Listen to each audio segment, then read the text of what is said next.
If you've ever been in a meeting where I can promise you, you want to take notes, most people know my story. When I started with Jim Reed it's 9 years ago this Friday, Jimmy. 9 years ago, I was negative $60,000 when I started because of some medical issues with my son and had no idea where to put my money or what to do with it. Through Jim's videos and through the other amazing coaches that I've had over the years, my financial lifestyle has changed. So if you have questions, if you are wondering what to do with money in this environment, please take lots of notes today. Guys, this is our head coach of Next Level Coaching, Mr. Jim Reed. All right, I'm ready to go. I'm starting. Yes, sir. It's all you. Okay. All right. Whew. How many people do we have, Jonas? We are at 50 and climbing. 50 and climbing screens. Awesome. So I like interaction. So Jonas, are you gonna like maybe manage the questions through the chat and stuff?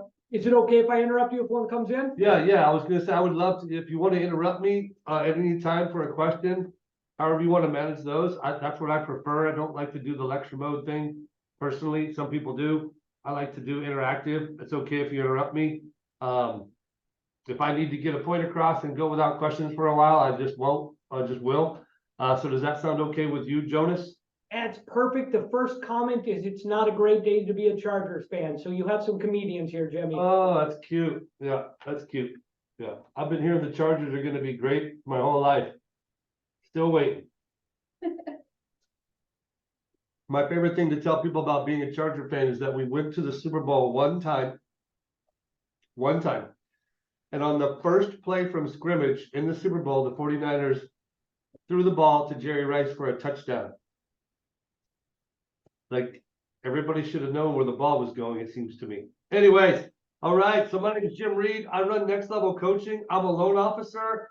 I've been a loan officer for about 28 years. I've been involved in a coaching program called the Core Training for most of that time. You have your hands up, Jonas? You're just eating. Okay, you're just eating. And so I learned a personal budgeting system. And when I learned it from one of my mentors. I've had 5 major mentors in my life. I think that honestly, mentors are the most important ingredient. That's a pretty big statement. One of the most important ingredients that matter for your own personal development and growth.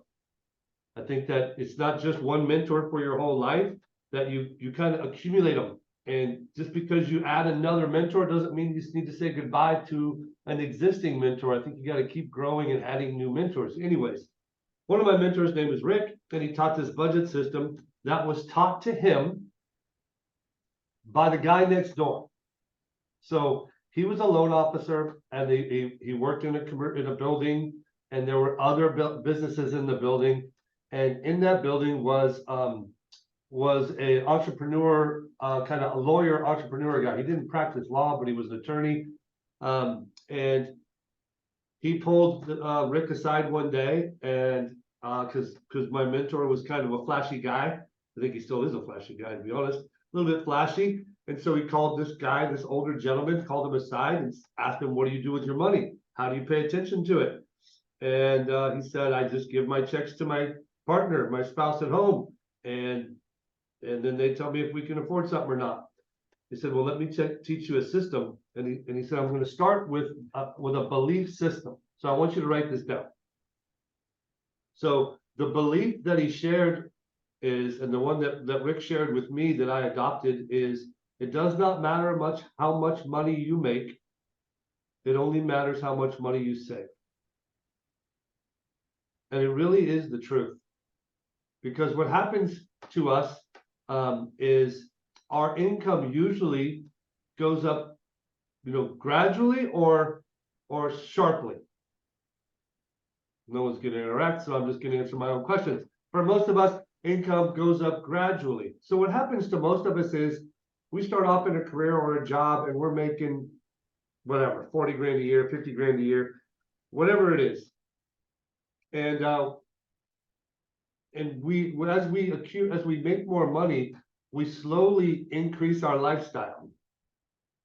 So what that looks like is, instead of eating burgers at home, you go to restaurants. And then you make a little more money, instead of eating burgers, you eat steak. Then you make a little more money, instead of eating steak, you eat steak at Morton's. That's an example. For shoes, you buy shoes at Payless. Then you buy shoes at a sporting goods store. Then you buy shoes at Nordstrom's maybe. And what happens is you spend just a little bit more on each category, and you spend all the money. And you never start to accumulate savings. The other thing that happens is, and this is what happened to me, is I always believed, well, I'll start saving once I get a chunk of money. Like, you know what I mean? Like something will happen and I'll get a chunk, I'll put that away, and then I'll start building on it. Because it just doesn't seem like it makes a difference to start saving $50 a month. And I'm here to tell you that it does make a difference to just start saving $50 a month. And so what I want to teach you is the system. I'm gonna introduce you to a system for paying attention to your money. It's called the 6 Steps to Financial Freedom. So I'm going to share those steps with you. I'm going to share how to set up your accounts, your household accounts, like your checking and your savings accounts, how to pay your bills, and then I'm going to share with you a form to fill out. And if we have time, I'll share some facts about saving money and how to accumulate wealth. And again, interruptions and questions as we go. All right. So 6 Steps to Financial Freedom, and you got to speak up if you can't read these, Jonas. So what's the first step, Jonas? Save 20%. No, I like your answer, but it's not the first step. So these steps are in order. I gotta probably put my camera up because I'm a little taller than I thought. Boom. These steps are in order, and you can't move forward until you get the steps taken care of. So the very first step, and for you guys, if you don't have a money system right now, your very first thing that you're going to work on is tracking every dollar.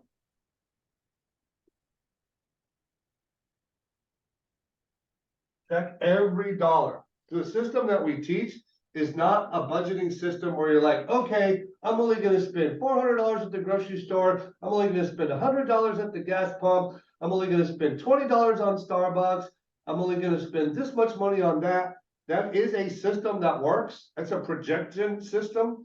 Our system is actually, I'm going to jump in and show the tracking system right now, Rebecca, so be ready to share screens. So our system is, the best way I would describe it is it's a look backwards. Like, I believe that whatever you want to get better at, you just got to shine a light on it. The expression I always say is, hey, if you're not happy with your fitness and maybe your weight, if you weigh yourself twice a day and look at yourself butt naked in the mirror twice a day, you'll be more aware of where you're at, and it will influence the decisions you make along your daily route. Maybe you'll eat less. Maybe you'll eat healthier. Maybe you'll actually stop by the gym and look at what a membership costs, or you'll talk to your friends about what they're doing about fitness and be part of some boot camp at a park at 5 o'clock in the morning, which is currently what I'm doing, and I don't really like it. I mean, I like doing a boot camp for fitness, but I don't really like getting up at 4:45, so I got to figure that out. So I think the secret is shine a light on it. So our system is, step number 1 is track every dollar. So I'm going to jump in and show you our tracking system. Rebecca's going to share her screen. It's a simple form. Which one are you going to show? Can you show the example one? Is that possible? Okay. Is that big enough for everybody? I think it's big enough.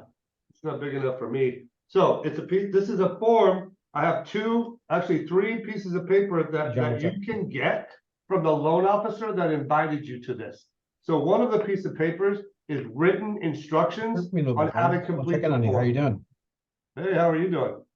Can we please make sure everybody's muted unless you have a question for Jim, please? Yeah, and Rebecca, you can mute them if they're yapping. So step number 1 is track your money. The form is the personal family budget. You can get these from your loan officer. Our form is 5 columns. It's a standard accounting form. The first column is the definition or the category. Okay. Now I'm going to jump over to column 5. Column 5 is your deposits. So column 5 is how much money you deposited into your bank account. Okay, what are you doing? Making it bigger. So column 5 is all the money you deposited into your bank account. So any checks you got from paychecks, any refunds you got, tax refunds, your spouse's pay, any checks that you get, you enter them in column 5. In column 2, it says at the top, monthly owed minimum. So in that column, what you're tracking each month is the minimum payment owed on that category. So if your house payment is $2,450, it says house payment. Right next to house payment, it shows the balance of this person's mortgage. Then in column 2, it shows $2,450. That's the minimum payment. In column 3, they chose to pay $3,450. We'll get to that in a minute, which means they saved $1,000. How did they save $1,000? They saved $1,000 by paying down their mortgage faster. So on the credit cards, on column line number 10, it says Visa, and it has a B. Then there says $1,100. That's the person's balance for their Visa. So they opened up their Visa, it's $1,100, and their minimum payment was $50. So they wrote down the minimum payment in column 2, and then they chose to pay off their balance, so they paid $1,100. That's what they wrote in column 3. So in order to get this done, it's pretty frustrating because a lot of you guys are on auto pay, and auto pay, I just don't like it. You can stop sharing your screen. So auto pay, I just don't like it. I don't like it because I want you to feel the pain of paying bills. A lot of people ask me, should I pay off my car earlier? And I say no. Now, why do you think that is, Jonas? I don't know. Well, because they're going to go buy a new car sooner than they otherwise would have. Makes sense. Because when you're making a payment, it's not fun. Like making a $600 car payment every month and writing the check and mailing it in, man, pretty soon you look at your car and you're like, wow, I'm not sure it's worth $600 a month. But if you're looking at your car and you're not making a payment, pretty soon you're like, wow, I would like a nicer, newer car. And a car is not an appreciating asset. A car is a depreciating liability. So the sooner you spend more money, the less wealth you build. So track your money every single month. So I'm going to finish the steps and then we'll get into how to do your account. So step number 1 is track every dollar. Question from the audience. Do you want, if they're married, do you want both paychecks going in all the time? So I'm going to turn my volume up so I can hear you guys better. So here's the 2 ways I've seen successful partnerships, marriages, spouse relationships work long term.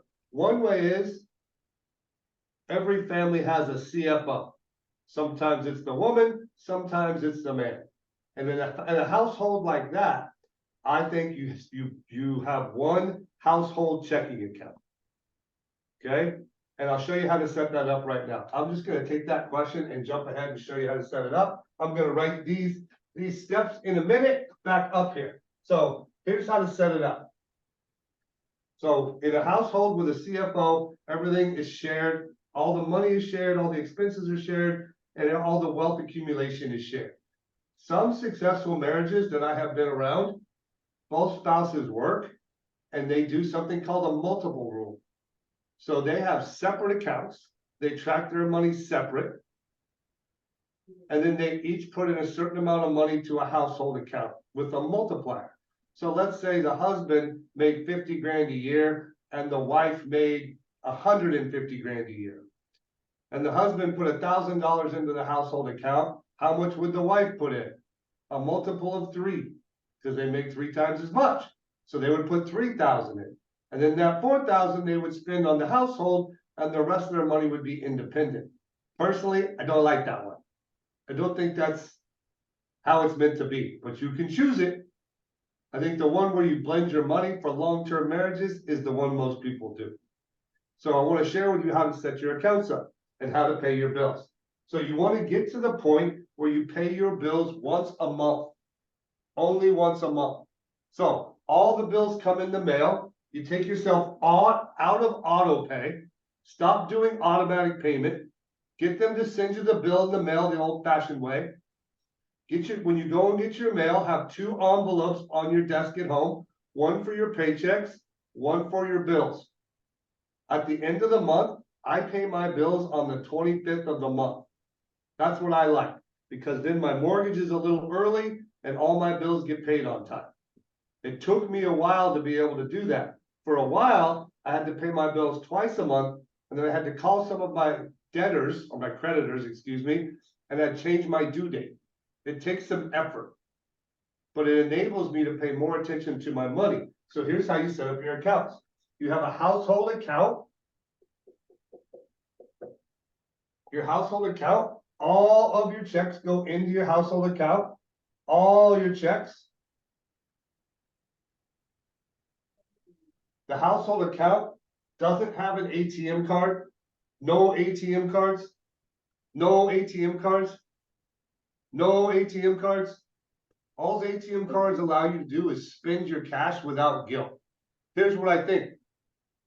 People's journey with money starts like this. For most of us in the beginning, we mess it all up and we are at what I call a deficit spender. You know what a deficit spender is, Ryan? Somebody who spends more than they make. That's right. They spend more than they make. And it reminds me of my grandpa's 5150 rule. He said, Jimmy, 5150 is a police code for crazy, but it's also the way to live your financial life. I'm like, what's that mean? He goes, if you make 50, don't spend 51. I think it makes sense. But most of us don't learn that at first. We get credit cards and we rack them up. For me, I did that. I'll tell you that story in a minute. But credit cards, that's us being a deficit spender. Right now, America has the most credit card debt it's ever had, ever. A bunch of people are sitting at their mortgages at somewhere around 3 to 3.5%, and their debt's accumulating, and they don't want to refinance because they've got such a great rate, which makes sense to me. But pretty soon they're going to have to deal with that issue because they're not paying attention to their money. Okay. So first we're a deficit spender, then we become what's called a perfect spender. A perfect spender are the people who learned their lesson on credit cards and stopped using them maybe, and they started using their ATM Visa card, because that way, if you go to use it and there's no money in there, you get denied, and at least you're not spending more than you have. But when you become a perfect spender, the biggest problem with that is you're not accumulating wealth. So I don't really like ATM cards hooked up to the household account. So you have a household checking account. It has a checkbook, and the checkbook never leaves the house. Never leaves the house. It stays home. All your bills go in one folder. All your checks go in another folder. At the end of the month, you bust out one of your blank forms. You have your written instructions that you're going to get from your loan officer in a folder. And you have the example that we send you so you know how to fill it out. And you take 30, 40, 50 minutes and you have a little ritual and you fill out your budget. How much you took in checks that month. Open the bills. What you have to pay. Look at all the money that went out, all the money that came in, and do the math. Here's how you spend money. So all the money goes into your household account. Then on the 25th of the month, you pay your bills all at one time. You can pick a different day, but it shouldn't be past the 1st of the month. So we pay all our bills, and then you set up, if you're married, you and your partner each have an individual checking account, and you decide how much money you need each month. Like for me, if I'm married now, I pay for when we go out to eat. I pay for gas in both our cars. She pays for all the kids' sports, all the gifts for parties, hair, nails, and makeup. And I ask her, how much money do you need each month for that? So let's say she needs, what's a good number? Someone give me a number. How much money do you need for that? $2,000. $2,000. That's a lot of money. Let's go 2,000. Let's go 1,500. So let's say she gets 1,500 for all the stuff she pays for. I get 1,500 for all the stuff I pay for. So the money, when we pay my bills, I transfer that money into her account. I transfer money into my account. I carry that ATM Visa around. I have a checkbook for that account. And that's my money to spend without asking her. This is her money to spend without asking me. Don't get hung up on the amounts. The amounts are up to you and your spouse. But in your system, you have to have built-in spending limitations. You have to have a built-in system that makes it hard to access money. Money is just a game. The easier it is to spend, the more you'll spend. The harder it is to access, the less you'll spend. And I got some rules for you on how to spend less. So you put in your spending money to each account, you paid your bills, and anything extra goes to your savings account. We call it a money market account. A money market account, people get confused. A money market account is not a mutual fund. A money market account is a savings account that has a variable interest rate of return. Right now, I'm getting 5.5% on my variable rate of return savings account. We haven't gotten 5.5% on a savings account for about 20 years. Like, that's a good return. It's risk-free, and I'm getting 5.5%. So every dollar extra, we don't leave it in the household account, we transfer it to the savings account. That's how we pay our bills. That's how we track our money and we pay our bills. So I want to finish the tracking system real quick and we'll go through the extra steps. Rebecca, can you bring it back up and go to the bottom? Wow, can you guys read that? My writing is terrible. So on all these bills, go back up to the top for just one more second. I'm sorry, right there. So here's how you pay off debt. Yeah, let me come back to that. I don't want to get you confused. At the bottom, we do the math and we pay attention to the totals. So we're going to have you track how much money you saved, how much money you deposited, where all the money went, and then we're going to have you track your savings accounts. This person's been saving for a long time. They have quite a bit of money. So I'm going to go over these accounts next. You can stop sharing that and we'll go back to the steps. So step number 1 is Track every dollar. there he goes.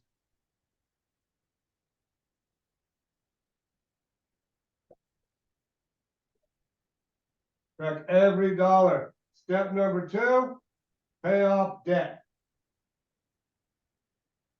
People like to get confused and ask me, well, should I save a little bit of money first? My answer is no. We pay off debt second. Here's why. If you have the credit cards and you start to pay off the debt, if you get in a pinch, you could charge them back up. But every day you carry a balance, you're paying more money out that month than you should. So here's how you pay off debt. I want you to list them on your personal budget. I want you to start with the highest balance at the top and put them in descending order. Now, when I started doing this, I was making about $46,000 a year, and I had $27,000 in credit card debt. So for me, here's how it happened. I got my first credit card. It was a Wells Fargo Visa. I'll never forget. I was still a student at Sac State, and I got my first Visa in the mail. I applied on campus. I don't know why they do that. Students don't got no money, but they got credit card stands all over the place. So I went and got a credit card. My mom and dad never warned me. I still give them a little bit of grief about it once in a while. We never talked about money. Me and my dad never talked about money. They never taught me a system. It was something you didn't talk about. I went to college at San Jose State and Sac State, and I was a finance major. Never once in any one of my classes did I learn anything about personal finance. So that's what makes me want to teach this class all the time and pay it forward for what I was learned or what I was taught. So after I got my first credit card, I ran down to Pro Golf Discount and I bought a set of golf clubs. It was $325. My credit limit was $300. It went through, and then they charged me $75 for charging more than my balance, but they gave me the credit. And my interest rate was 19.5%. So I went back and figured it out. For that $300 set of clubs, I paid $825 by the time I paid all the interest and paid the penalties. So we got to break that habit. So as my debt went up, I got another credit card. I ended up with 3 credit cards, and eventually all 3 were maxed out. Anybody else live that? Thank you. You guys make me nervous a little bit. So all 3 cards are maxed out, and then I had this really, really good idea. I got something in the mail from AT&T Uverse Credit. I remember the credit card as clear as day. And it talked about balance transfers. So I had this great idea. I was going to get a new credit card with a bigger limit. Going to put all 3 of my credit cards on that one. And then I'd stop using credit cards and I'd just work on paying that one off. So I transferred the balances, and it started off like a pretty good idea. And about, I don't even think it was a year later, the Uverse card was maxed out and all 3 of the other ones were maxed out again. I did that 3 times. And that's how I ended up with 27,000 bucks in credit card debt when I only made 40 grand a year. Then I had to call my dad and ask him to borrow 27,000 bucks to pay it off. And I had to pay him, I agreed to pay him $1,000 a month until it was gone. And he was going to charge me a pretty good interest rate. And every single year, every single month, on the first day of the month, my dad would call me and ask me, it would be like 6 o'clock in the morning. And he would call me and say, hey, am I going to be happy or am I going to be sad when I get to the mailbox? And of course, I was late a lot and I got chewed out. But I learned a lesson that credit card debt is not good. So here's how you pay it off if you don't have a dad to lend you some money. You rank them by balance, and you make the minimum payment on every single one of them except the one with the smallest balance. People tell me, well, you got to focus on the one with the highest rate. And listen, it doesn't work. If you spread out, you pay a little extra on all 5 credit cards, it just seems like you never get there. Rank them by balance, make the minimum payment on every single one, and everything extra that month, pay on the one with the lowest balance until it's gone. And then have a little celebration, maybe go to dinner that night, and then start working on the next one. And then start working on the next one and work your way up. It takes a long time to get, it takes some time to get into debt. It takes longer to get out. So that's step 2. You got to pay off your debt. Questions on that? Oh, good. I'm so happy. Step number 3. Any guesses? Oh, I will tell you. Save your float. So what we teach you is on the second column of our form, and all of the loan officers at Summit that invited you to this class, they know this form inside and out. They can sit with you and teach it with you. Heck, if I recommend you guys get together once a month and go over your budgets together. Like some accountability around money is a good thing. So step 3, save your flow. So we want you to track your dollars, your bills, and figure out what your minimum owed each month is. So in other words, what's your average expenses a month? 4,000, 5,000 bucks. Let's say it's $4,000 a month. That's the total minimum payments you have for food, gas, utilities, rent, car payment, insurance. Let's say it's 4,000 a month. Step 1 is track every dollar. Step 2 is pay off your credit card debt. Once step 2 is complete, a lot of you are just working on those first 2 steps right now. And then if you want to accelerate that time, then keep coming to these and learn how to do more loans and more real estate. That'll help you make more money, and that will help you pay them off sooner. But if you don't get on a money system and you just keep making more money, I know a ton of people who make a lot of money and still have no savings because they don't have a process. So step 1, track your money. Step 2, pay off your debt. Step 3, save 3 months of your average expenses. We call it your flow. So if your average expenses are $4,000 a month, you would save $12,000 in a savings account. That savings account was the money market savings account. That way, when you want to go on vacation and the car breaks down, you don't got to jack up the credit cards again. You can pay it out of your savings. So now, tracking all your money, you've paid off all your debt, you got 3 months survival. The reason that is so important is it makes you a better real estate agent. it makes you a better loan officer. I think it makes you a better spouse and a better parent. Because how many of us are stressing about money so much that it's on our mind and it affects our decisions. It affects how we approach people. And then we're less successful. Jimmy, a question, I'm ready. should you pay off your debt before saving for a down payment on a house? Yes. For sure.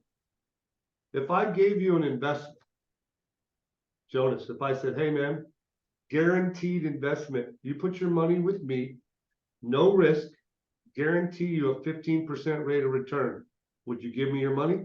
Yes, sir. That's paying off credit card debt. You're investing in something that gives you a guaranteed rate of return of 15%. And the second reason why you have to pay off your debt first is when you buy a house, what loan officers know is that in the first year, you're going to accumulate debt at a pretty good clip. You're going to have to if you buy a brand new home, you got to do the backyard and the window coverings. If you buy an older home, you probably got to redo the carpet because you don't want to be laying around in someone else's carpet. Like there's going to be some expenses that pop up. So my answer is get yourself in a financial position first and be super aggressive about it. Like if you have a dream of home ownership, when I meet with people that are going to that want to buy a house and they're first time home buyers and they have too much debt, what happens is they don't qualify for a nice enough house. Like based on their income, they can see themselves living in this house, but because they have debt, they got to buy this house. And so because it's not what they thought they would get, what do? Nothing. They don't buy a house. And so I would rather have people have a plan, show them this video, teach them the budget, so that when they buy a house, they can buy a house that is what they see themselves living in. So they actually will pull the trigger. So good question. Jimmy, Step can I number ask one, you check. one more question? Go backwards real Go quick. ahead. About 10 minutes ago was asked, what about if I pay off my car and save for the next one? Is that good? I don't teach it. I think that here's what I teach about car payments. I talk about everything for married people or people with spouses or partners. Okay, that's how I think of people for personal family budgets. Usually, younger single people, it's pretty hard to get them to do a budget for whatever reason. I don't know why. But so I'm going to answer the question for a married couple or a partnership. I believe in one car payment at a time. I believe people are pretty much always going to have a car payment. And so if you're married, mama gets a car. When that car's paid off, papa gets a car. When that part's paid off, mama gets another car. When that car's paid off, papa gets another car. So each car is about 5 or 6 years. So you get a new car every 8 or 10 years. I think that's about right. And I think if you have just never, ever 2 car payments at a time, never, ever. Never, ever a car payment. I used to say $350. Now I'll say $550. No car payments over $550. If you want to build wealth, this is about wealth building. This ain't about being flashy. If you want to build wealth, you can't have $1,000 car payment. You can't do it. $550 is probably too much. They say, well, gosh, you can't even buy a decent car for $550. Well, buy a used one. Save some money and put some money down. But don't have a car payment over $550 and don't have more than 1 car payment at a time. If you have a car payment and you're saying, hey, why don't I just pay it off and then I'll save money? I say make the minimum payment on the car and save money. Cracks me up. My wife now, she had an older car and she's like, it's breaking down. It's so much money. It's cheaper to buy a new car. I'm like, okay, let's take it to the shop and get it repaired and see how much money it is. It was $2,300 to fix the car. And she's like, see, that's a lot of money. And I'm like, well, if you go buy a new car, the payment's $700. So that's only 3 months payments. After that, by keeping this car, you're saving $700 a month for the rest of that year. That's about $8,000 you save by not buying that car. Oh, a car is a luxury. It is a depreciating liability. There's nothing about it that's an investment, nothing about it that makes sense. It's just to get you around. So that's my two cents on cars. So step number 1, track every dollar. Step number 2, pay off debt. Step number 3, save 3 months of your survival number, 3 months of your average expenses for a rainy day, for vacations and for broken cars and for whatever. So now you're debt free, you got some money in the bank. Step number 4, max out all of your tax deferred savings opportunities. So I'm going to tell you what those are. Max out all of your tax deferred savings opportunities. Because if I put money in my 401k, if I put $1,000 in my 401k, my paycheck is only about $400 lighter. And the reason is, if I take $1,000, but before I get my money, the government takes their piece, I'll get $600. For every $1,000 I earn, I'll get about $600 after federal and state tax. So if I take that $1,000 and put it in my 401k, my paycheck is not $1,000 smaller. It's only $600 smaller. So right away, I got a 40% rate of return on my money. Right away. And that money grows at a rate of return. So not $600 grows at a rate of return, the $1,000 grows at a rate of return. So that rate of return is almost double, even after the tax savings. It is by far the best investment you can ever do. In a 401k, you could just put the money in a savings account. You don't have to invest it in a market. Or you can be super conservative, and I'll talk about investments at the end. So for sure, max out your 401k. If you're a state worker, your 403b. In addition to that, you can have an IRA. And I think 401ks are at $20,000 a year now. Going to be 22 next year, I think. So that's a lot of money you can save taxes on. So that's for sure step 4 is max out your 401k and max out your IRAs. That's step number 4. So now you're tracking all your money. You paid off all your debt. You saved some money for a rainy day. And you maxed out all your retirement savings. So you're saving probably 25 grand a year now, tax-free. Somewhere between 20 and 25 between a 401k and an IRA. If you're married, you can save twice that much tax deferred. You have to do that first before you get a Robinhood account or a E-Trade account or a go meet with a financial planner. You don't need none of that until you do those first 4 steps. None of it. But financial planners cost money. Your 401k doesn't. All it does is save you money. Plus, it's harder to get to, but you can get to it. People say, oh, well, if you get to it, there's all the penalties. They don't take away your original money. They make you pay the taxes that you would have otherwise paid. It's not a penalty. There's not some fine for taking money out of your 401k. You just have to pay the taxes. So don't worry about it. Don't think anything other than what I just taught you. It's easy to get to. You just got to pay the taxes on it, and you should never touch it.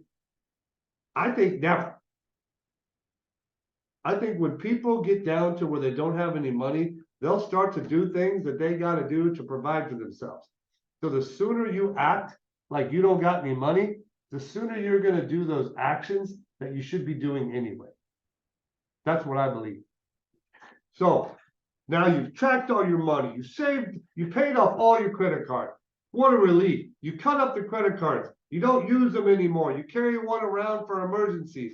You use your ATM Visa with your spending limits for them every month. You carry around a Visa in case you got to spend more for some emergency reason. So if your accessibility to cash, but it's limited. You've saved your float and you've maxed out your 401k. The next thing you do is invest monthly in an index fund. invest monthly in an index fund. So there's stocks, bonds, and funds. A stock is an individual company. A bond is a municipality. And an index fund is at least, I think the number is at least 200 stocks. It changes all the time. So it's at least 200 stocks make up a fund, either a mutual fund or an index fund.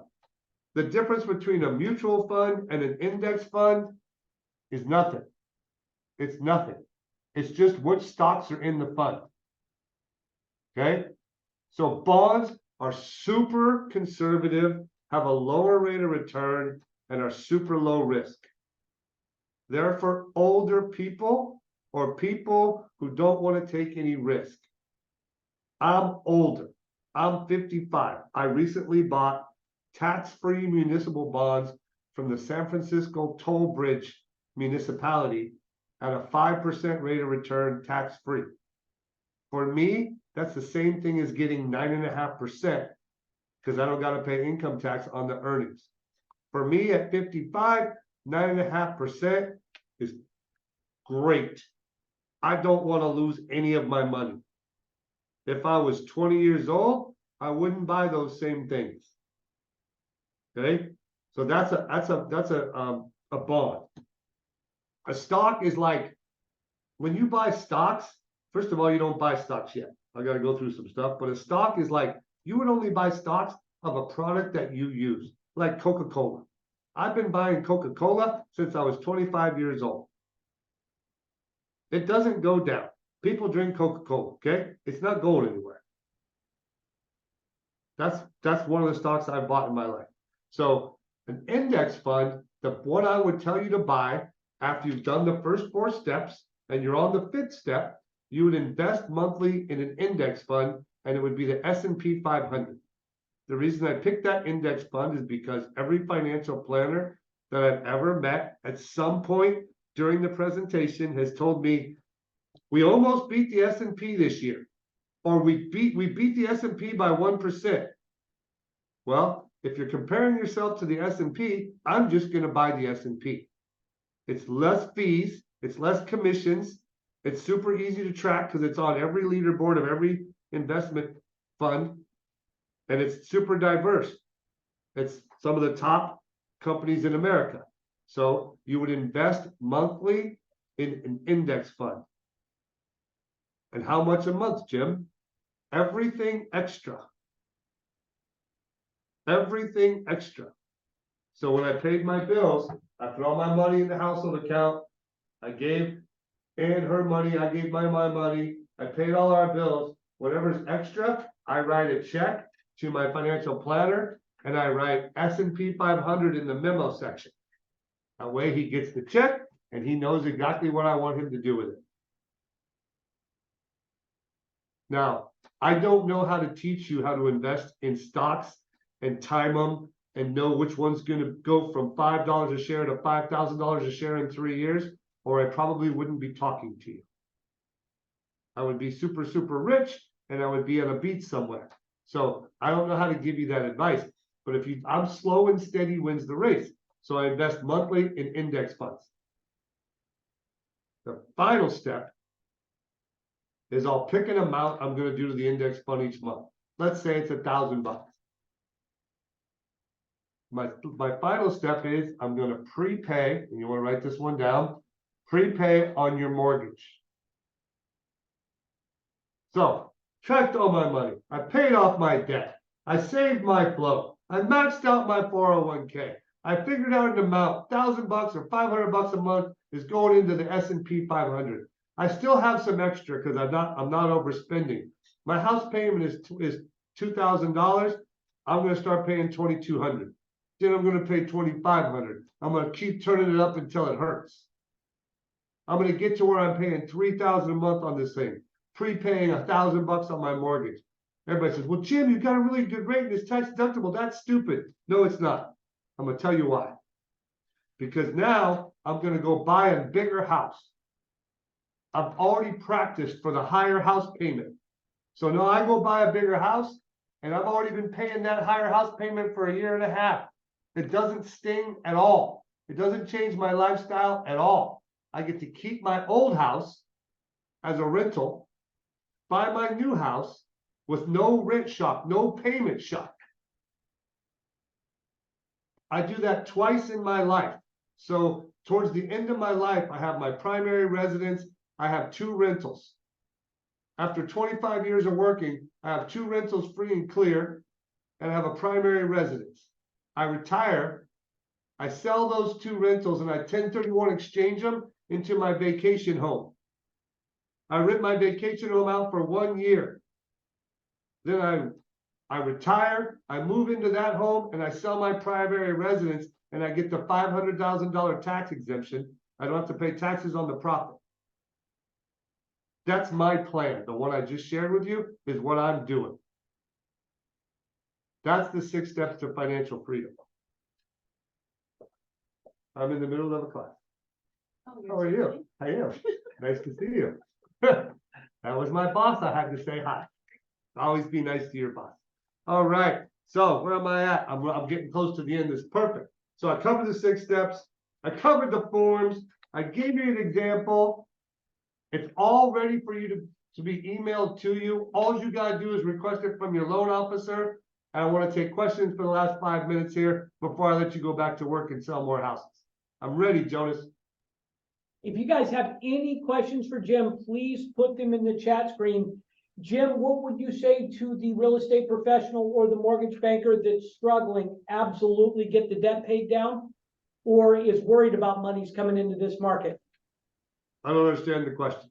So if we have a couple of real estate agents here who are smiling with the at past steps 4, 5, and 6, because right now they're just trying to deal with 1 and 2. Yeah. What would you tell them right now besides do more deals? Just get it all tracked and start working on that Listen, debt? I'll tell you what we did at my house. We called a spending freeze. So we got together and I'm like, look, we got to call a 3-month spending freeze, 3 months at a time. And she's like, that doesn't sound very fun. Well, it's not very fun. We're eating out of the freezer. We're eating out of the cupboard. We're going to rotate all our food. We're not going to buy anything unless we can eat it. We're going to hang out and go on walks. We're going to do a movie night at home. We're going to get Jiffy Pop. We're going to do it on the stove. And we're going to work on making our house better at home and not traveling and not spending money we don't have. What happens to salespeople is what happens to me is I'm such an emotional creature and I'm slightly fragile that when I get a little nervous, sometimes I do the opposite of what I'm supposed to do. Sometimes what I do is go to Nordstrom's and buy $350 dress shoes that I don't need. And I don't know why I do it, but I do it. So if I do a budget every month and fill it out, and I talk about it with my spouse, I'm not busting anybody's chops. This budget is like, it's like, hey, where did you spend the money? How much on a house? How much on electricity? We started doing this and our electricity bill was $750. And so then I realized that the pool pump was on much longer than it needed to be on. But I don't pay that much attention, Jonas. So if I wasn't doing my budget, I wouldn't have noticed. So I went and adjusted it and I save about $250 by running it 3 hours a day instead of 7. That's an example of what happens, right? We didn't realize that with the kids got a hold of one of our credit cards and put it on their DoorDash app, and we weren't paying attention, and the little bugger charged $375 in DoorDash in 1 month that we had no idea about. Here's another one. I'll give you another tip. Every 3 months, every credit card you have, including your ATM Visa, you have to call them and tell them you lost it and get a new number, so that any of the subscriptions that you signed up for that you thought you were going to be using but you don't use anymore, you know how many like Netflix, Hulu, Apple TV, HBO Max, ESPN Plus, like all these things that we signed up for and forget that we signed up for them. Well, if I cut my credit cards up every month, it eliminates those subscriptions, and then they email you or text you to put in your new card, and you can decide whether you want to or not. So that's another little trick. So the The tough answer, Jonas, is 51-50. If you make 50, you can't spend 51. And somehow, like our rules for our personal budget are, track every dollar. Don't leave any money in your household checking account, transfer it to savings. Save 20% of what you deposit every month. And the 401k contribution counts towards that. So if you can do that every month, you will accumulate wealth. Lots of people say, well, Jim, you know, like, we need that stuff that we bought. We got to have it. And I'm like, look, I do home loans for a living. I had a family in here with 4 kids.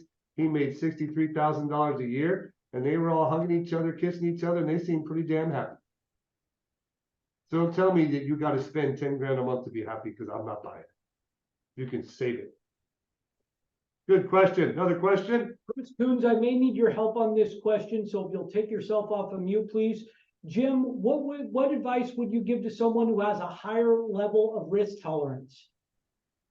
Yeah, so Jim, you're kind of talking toward some of those index funds, some of those lower risk type of investments. Someone's a little bit younger that can afford to take a little bit more risk. Where would you suggest potentially allocating some of that money instead of index funds? Yeah. So your best bet is you. Okay, your best stock that you can invest in is you. So that's my first answer. The second answer is never more than 10% in any one company, and never a company that you don't use. So if you're going to buy an individual company stock and you want to go all in because you think, like, I'll give you an example. We had a stockbroker guy that was part of the core, and I'm like, hey, I need a stock tip. Probably when I was about your age, Chris, maybe a little older. And he's like, Bluetooth. Well, I wish like hell I would have put a bunch of money in Bluetooth back then, because I didn't even know what Bluetooth was.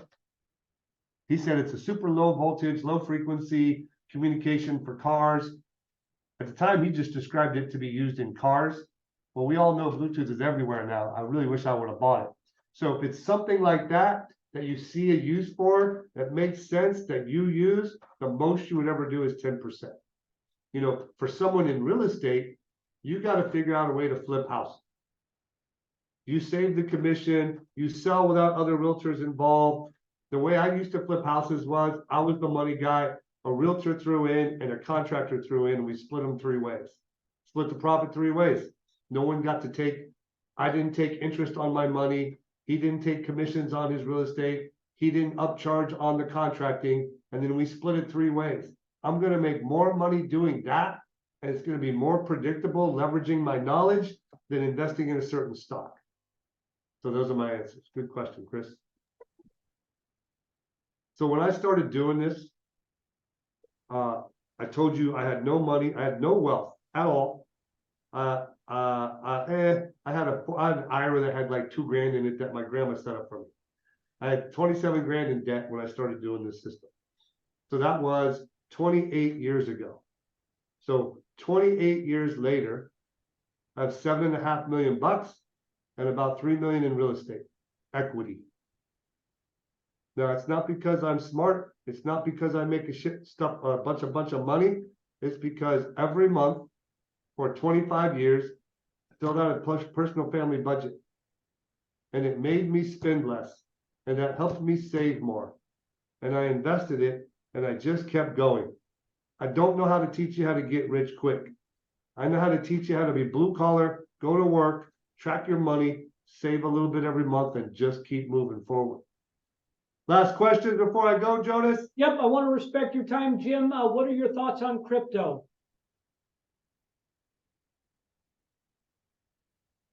Are you serious? If that's a question from the audience, yes, sir. That's your last question of the day. I've asked 6 smart people to explain to me what crypto was. And after about 9 or 10 minutes, I put my hands up and said, you can stop. Anything that's that hard to explain, I'm not touching.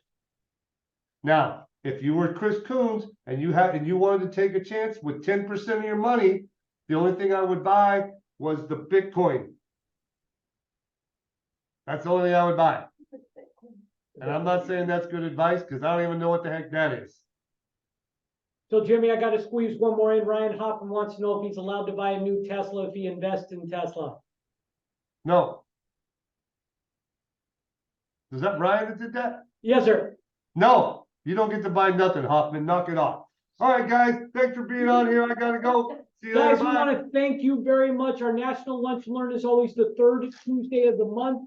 We will be back in November. We will have our guest out soon. Thank you so much for your time today. Have a great day, Ryan.